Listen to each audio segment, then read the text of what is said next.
শয়ন একাদশী 2024 17 জুলাই বুধবার এবং 18 জুলাই বৃহস্পতিবার এই একাদশীর পালন। এবার চলুন আমরা মাহাত্ম্য কথা প্রসঙ্গে অগ্রসর হই। এই মাহাত্ম্য কথা ভবিষ্যত্তর পুরাণে আছে।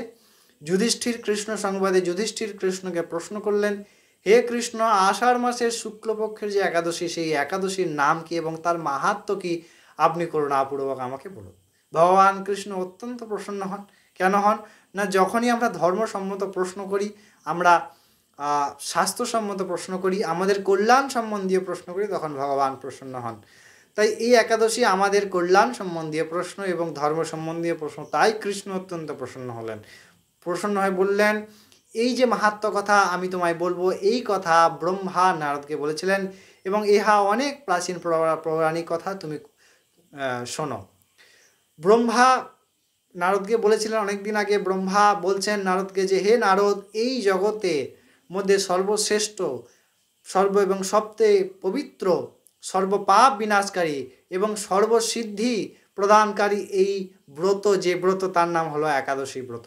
এই শ্রাবণ মাসের, ক্ষমা করবেন, আষাঢ় মাসের শুক্লপক্ষের যে একাদশী ব্রত, অর্থাৎ শয়ন একাদশী বা দেবশয়ন একাদশী, এই একাদশীর মাহাত্ম্য কথা আমি তোমায় বলছি এবং ইহা সম্বন্ধে একটি পৌরাণিক কথা আমি তোমায় শোনাচ্ছি, তুমি শোনো।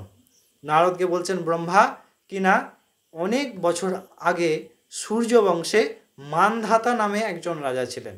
সেই রাজা ছিলেন অত্যন্ত ধর্মনিষ্ঠ পরায়ণ এবং রাজা শুধু ধর্ম নয়, নিজের ধর্ম নয়, তিনি প্রজাদেরকেও নিজের পুত্রবৎ স্নেহ করতেন এবং নিজের পুত্রের মতোই ভালোবাসতেন। তাই তার রাজ্যে অত্যন্ত সমৃদ্ধি, কোনো রকম দুঃখ ছিল না, অনেক সমৃদ্ধি, অর্থ, সেখানে কোনোদিন দুর্ভিক্ষ, বন্যা, তারপরে অনাবৃষ্টি, এই সমস্তের কোনো রকম প্রাদুর্ভাব ছিল না, না ছিল কোনো খাদ্যের অভাব। এই প্রকারে খুব সুন্দরভাবে তাদের জীবন চলছিল। কিন্তু হঠাৎ একদিন কি হলো, দৈব দুর্বিপাকে 3 বছর পর পর বৃষ্টি বন্ধ হয়ে গেল, ফলে শস্য জন্মালো না এবং অন্যের হাহাকার আস্তে আস্তে দেখা দিল।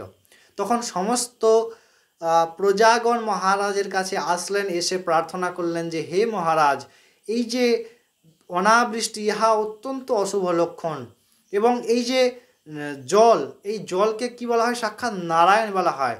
নার শব্দে জল এবং আয়ন, অর্থাৎ নার শব্দে জল এবং আয়ন, অর্থাৎ এই আয়ন শব্দে ভগবান যখন রূপিত হন, সেই নারায়ণ অর্থাৎ ভগবান, বৃষ্টিরূপে ভগবান যখন আসেন, তখনই শস্য শ্যামলা হয় এবং তার থেকে খাদ্য উৎপাদনের সেই খাদ্যকে সমস্ত জীবচক্র সুন্দরভাবে বেঁচে থাকতে পারে।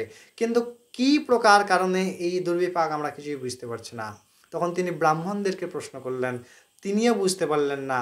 তখন রাজা বললেন, যেহেতু আমি তোমাদের এই রাজ্যের রাজা, তাই এই সমস্ত নিশ্চয়ই আমার কোনো অপকর্মের, কিন্তু আমি বুঝতে পারছি না আমার কোন কর্মের জন্যে এ প্রকার বিঘ্ন তৈরি হয়েছে।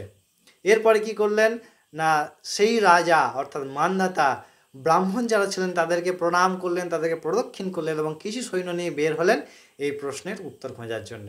তিনি চলেছেন, বনে আরোহণ করলেন, বিশেষ বিশেষ যে সমস্ত ঋষিগণ তাদের আশ্রমে গেলেন, অনেক ঋষির সঙ্গে কথা বললেন।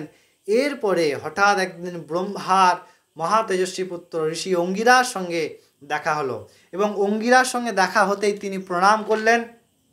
প্রণামপূর্বক তিনি আশীর্বাদ চাইলেন এবং এই ঋষি অঙ্গিরা প্রথমেই প্রশ্ন করলেন যে, তোমাদের সমস্ত কুশল তো?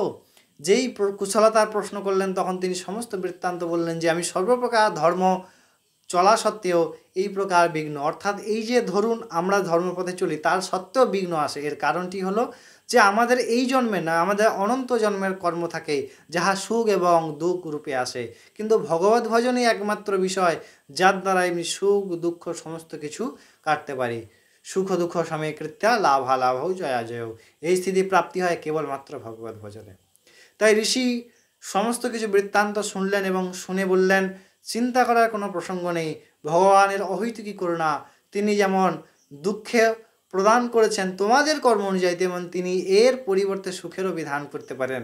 তোমরা এই যে আষাঢ় মাসের শুক্লপক্ষের একাদশী, আষাঢ় মাসের শুক্লপক্ষের একাদশী তোমরা পালন করো এবং এর ফলে নিশ্চয়ই তোমাদের বৃষ্টি আসবে এবং সমস্ত প্রজা আবার খুব আনন্দে থাকবে। তখন তিনি অত্যন্ত কৃতকৃত্য হয়ে তাকে প্রণাম করে রাজসভায় ফিরে গেলেন এবং আষাঢ় মাসের এই যে শুক্লপক্ষের একাদশী শয়ন একাদশী বা দেবশয়ন একাদশী তিনি পালন করলেন এবং আবার বৃষ্টি হলো, সমস্ত রাজ্যে আবার শস্য শ্যামলা হলো, খাদ্য উৎপাদন হলো, সমস্ত প্রজার আবার খুব সুন্দরভাবে আনন্দে জীবনযাপন করলেন। তাই এত মাহাত্ম্যপূর্ণ এই একাদশী। আচ্ছা, এদিকে বলছি নিষ্কামের কথা, আবার মাহাত্ম্য কথা কেন না, আমরা সকামে আসক্ত। এর শেষে এই প্রসঙ্গটাও হয় যদি আমরা এই একাদশী সব কিছু জেনে আমরা করি এবং সেই ফলটা ভগবান চরণে অর্পণ করি, তাহলে আমরা এই সমস্ত থেকে মুক্ত পারবো এবং ভগবত করুণা পাবো। এই জগতে যা প্রয়োজন তাও পাবো, আবার ভগবত চরণও পাবো। তাই এই একাদশী আমরা নিজেরা করি, সবাইকে করতে সাহায্য করি, আমাদের আত্মীয় বন্ধু বান্ধবদেরকে করতে প্রচেষ্টা করাই এবং অবশ্যই এই ভিডিওগুলি আপনি শেয়ার করবেন আপনার বন্ধু বান্ধব এবং আত্মীয় স্বজনকে। তাই এইভাবে রাজা মান্ধাতা কী করলেন, খুব সুন্দরভাবে রাজত্ব পরিচালনা করলেন। আমরাও করি, আমরাও ভগবানের করুণা পাবো এবং একাদশী করে পরের দিন আমরা একাদশী সঠিক সময়ে পালন করে তা ভগবত চরণে অর্পণ করি, নিশ্চিত ভগবত করুণা পাবো। অবশ্যই গুরু এবং আচার্য পরম্পরার নিয়ম এবং বিষয় দিয়ে আপনারা একাদশী পালন করুন, নিজে অনেক ভালো থাকুন, সুস্থ থাকুন এবং সবাইকে খুব ভালো রাখুন, আনন্দে রাখুন, নিরন্তর ভগবত নাম করুন, অনেক ভালো থাকবেন। জয় রাধে, জয় নিতাই চৈতন্য।